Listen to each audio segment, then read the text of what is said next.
ഈ രാഷ്ട്രീയ വിഷയങ്ങളിൽ ഇത്തരത്തിൽ ഒന്നിച്ചൊരു രാഷ്ട്രീയ ശക്തിയായി പോകുന്നതിൽ തെറ്റില്ല എന്നുള്ളതാണ്. അതാത് കാലത്തെ സാഹചര്യങ്ങളും സന്ദർഭങ്ങളും നോക്കി ഞങ്ങൾ തീരുമാനമെടുക്കും. അതനുസരിച്ച് ഒറ്റ രാഷ്ട്രീയ ചോദ്യം കൂടി ചോദിച്ചാൽ, ഈ മുസ്ലിം ലീഗുമായിട്ട് നേരത്തെ വലിയൊരു തൊട്ടുകൂടായ്മ ഉണ്ടായിരുന്നു. കാരണം പിളർപ്പിൻ്റെ കാലത്ത് EK വിഭാഗത്തെ സംരക്ഷിച്ചു കൂടെ നിർത്തിയത് മുസ്ലിം ലീഗാണ്, CPM ആണ് മറുഭാഗത്തെ സംരക്ഷിച്ചത്. അന്നത്തെ ഒരു രാഷ്ട്രീയ വൈര്യം ഇപ്പോൾ മുസ്ലിം ലീഗിനോടുണ്ടോ? ഞങ്ങൾ ആരോടും പ്രത്യേകം അടുത്തിട്ടുമില്ല, പ്രത്യേകം വെറുത്തിട്ടും ഇല്ല. പക്ഷെ ഞങ്ങളോട് അകന്നവരും അടുത്തവരും ഇങ്ങോട്ട് ഉണ്ടാകാം. ഞങ്ങളെ നയം അന്നും ഇന്നും മാറ്റിയിട്ട് അവർ നമ്മളോട് അടുക്കാൻ ശ്രമിക്കുന്നുണ്ടോ? അപ്പോൾ ഞങ്ങളോട് അടുക്കാൻ എല്ലാവരും ശ്രമിക്കുന്നുണ്ട്.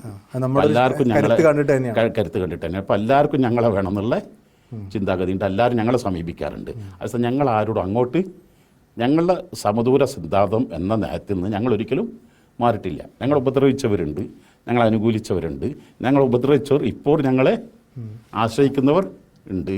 ആശ്രയിക്കാൻ വന്നാൽ തിരിച്ച് ഒരു സഹായം ഉണ്ടാവും. ഞങ്ങൾ അതിൽ ആലോചിക്കുക. അതൊരു രാഷ്ട്രീയ കാര്യങ്ങളാവുമ്പോൾ അതാത് സമയത്ത് ആരാണ് അതിനർഹതപ്പെട്ട രാഷ്ട്രീയ കാര്യങ്ങൾ ആലോചിച്ച് അവർക്ക് ഒരു പിന്തുണ കൊടുക്കുന്നതിൽ ഇപ്പോൾ നയപരമായ പ്രശ്നങ്ങളൊന്നുമില്ല. ആ സമയത്ത് ബോഡി തീരുമാനമെടുക്കും പോലെ ചെയ്യാൻ പറ്റും. ഈ ജമാഅത്തെ ഇസ്ലാമിയോടുള്ള ഒരു വിയോജിപ്പ്, ഇപ്പോൾ ലീഗൊക്കെ ജമാഅത്തെ ഇസ്ലാമിയോടും അടുക്കുന്നുണ്ട്.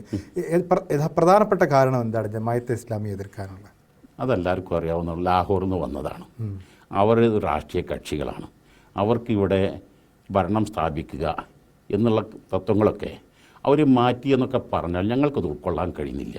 കാരണം അബുലാല മൗദൂദി അവർ എതിർക്കുന്നില്ല, അവർ ആ ബുക്കുകൾ ഒഴിവാക്കുന്നില്ല, അവർ ആശയങ്ങൾ ഇപ്പോഴും എന്തായിക്കൊണ്ടിരിക്കുന്നു, പഠിപ്പിച്ചുകൊണ്ടിരിക്കുന്നു.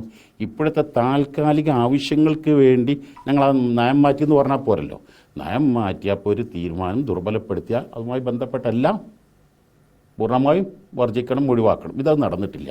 അപ്പോൾ ആയതുകൊണ്ട് ഞങ്ങൾ ഇന്നും വിശ്വസിക്കുന്നത് ഞങ്ങൾക്ക് ഉൾക്കൊള്ളാൻ പറ്റാത്ത ഒരു രാഷ്ട്രീയ പാർട്ടിയാണ് അവരെന്നാണ് ഞങ്ങൾ മനസ്സിലാക്കുന്നത്.